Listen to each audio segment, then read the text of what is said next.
Welcome to Reading with Mr. Hunter. Today we're reading Scuffy the Tugboat, a little golden book. Please enjoy.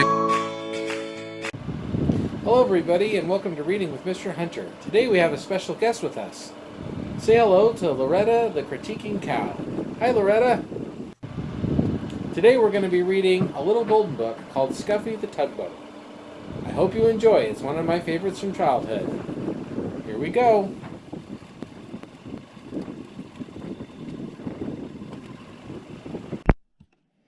Scuffy the Tugboat. Scuffy was sad. Scuffy was cross. Scuffy sniffed his blue smokestack. A toy store is no place for a red-painted tugboat, said Scuffy, and he sniffed his blue smokestack again. I was meant for bigger things.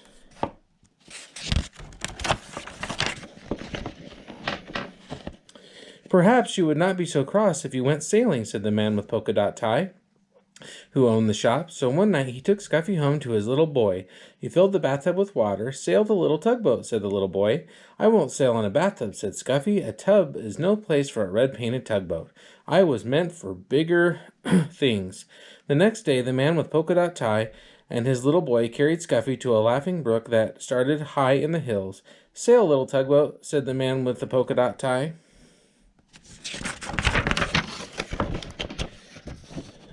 It was spring, and the brook was full to the brim with its water, and the water moved in a hurry, as all things move in a hurry when it is spring. Scuffy was in a hurry, too. Come back, little tugboat, come back, cried the little boy as the hurrying brimful brook carried Scuffy downstream. No, I, tooted Scuffy. Not I. This is the life for me.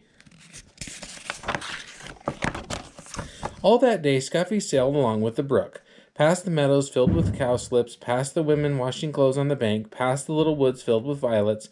Cow came to the brook to drink. They stood in the cold, cool water, and it was fun to sail around between their legs and bump softly into their noses. It was fun to see them drink, but when a white and brown cow almost drank Scuffy instead of the brook's cool water, Scuffy was frightened. That was not fun. Night came, and with it the moon. There was nothing to see but the quiet trees. Suddenly an owl called out, "Hoot, hoot! Toot, toot!" cried the frightened tugboat, and he wished he could see the smiling face of the man with the polka dot tie. When morning came, Scuffy was cross instead of frightened. I was meant for bigger things, but which way am I to go, he said. But there was only one way to go, and that was with the running water, where the two brooks met to form a small river, and with the river sailed Scuffy, the red-painted tugboat.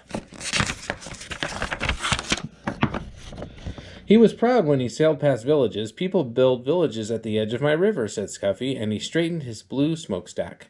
Once Scuffy's river joined a small one jammed with logs. Here were men in heavy jackets and great boots, walking about on the floating logs trying to pry them free. Toot, toot, let me through, demanded Scuffy, but the men paid no attention to him.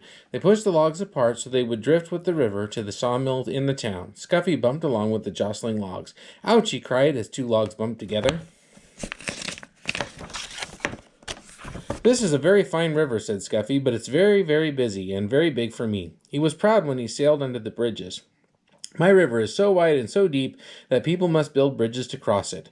The river moved through big towns now instead of villages, and the bridges over it were very, very wide.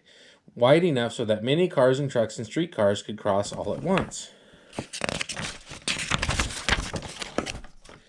The river got deeper and deeper. Scuffy did not have to tuck up his bottom. The river moved faster and faster. I feel like a train instead of a tugboat, said Scuffy as he hurried along. He was proud when he passed the old sawmill with the water wheel. But high in the hills and the mountains the winter snow melted. Water filled the brooks and rushed from there into the small rivers. Faster and faster it flowed to the great river where Scuffy sailed.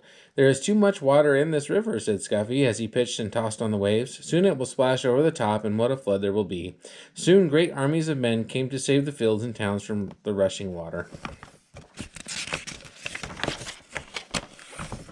They filled bags with sand and put them at the edge of the river. They're making higher banks for the river, shouted Scuffy, to hold the water back.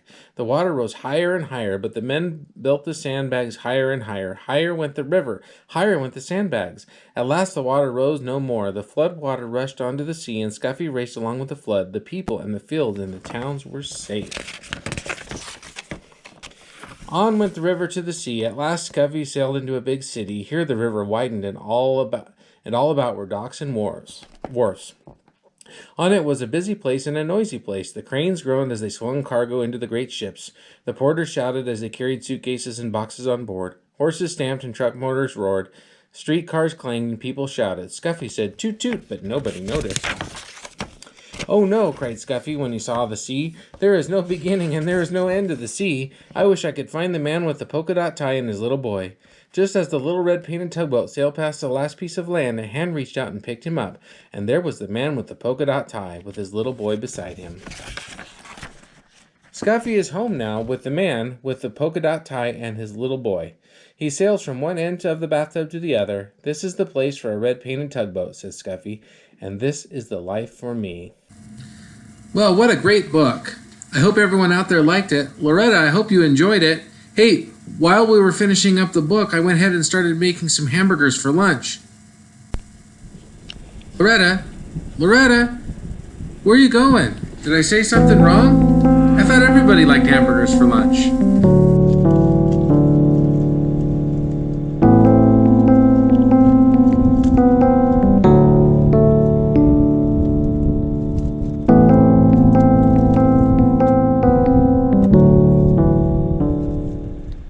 Oh, I didn't think that through. Maybe that was a little insensitive. Thanks for watching.